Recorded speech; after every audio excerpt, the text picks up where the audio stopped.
Talakayin natin ang Clean Water Act. Alam nyo ba na ang layunin ng batas na ito ay ang protektahan ang mga katubigan mula sa polusyon? Sa ilalim ng RA 9275, mahigpit na ipinatutupad ang pagkuha ng discharge permit. Ang discharge permit ay isang dokumento na kinakailangan ng mga industriya at mga pagawaan na nagtatapon ng kanilang likidong gawang industrial sa mga natural na anyong tubig.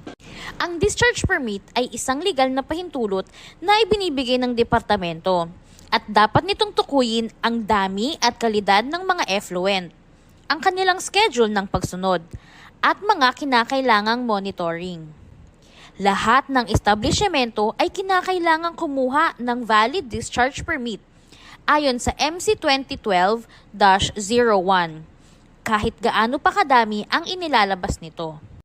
Ang discharge permit ay maaari ding suspindihin kung magbibigay ng maling impormasyon sa inyong aplikasyon, magbibigay ng maling datos o ulat sa monitoring report, pagtangging pahintulutan ang legal na inspeksyon, hindi pagbabayad sa ukulang wastewater discharge fee, at malalang paglabag o hindi pagsunod sa mga kondisyon ng pahintulot at IRR.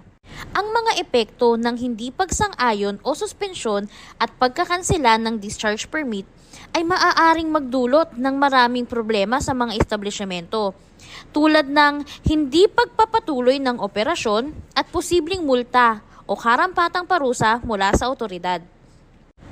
Kaya't mahalaga ang wastong pagsunod sa mga alituntunin at pagbabayad ng nararapat upang mapanatili ang kaligtasan at kalusugan ng ating kapaligiran. Sa pamamagitan ng wastong pagsunod sa mga regulasyon at pagkakaroon ng discharge permit, hindi lamang natin pinoprotektohan ang ating kapaligiran, kundi pati na rin ang kalusugan at kabuhayan ng bawat mamamayan.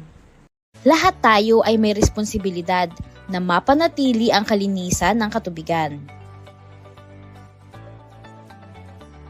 Para sa mga karagdagang tanong o gustong makilahok, maaaring i-follow ang aming official Facebook page. Hanapin lamang ang EMB Calabarzon or EMB R4A. Hanggang sa susunod!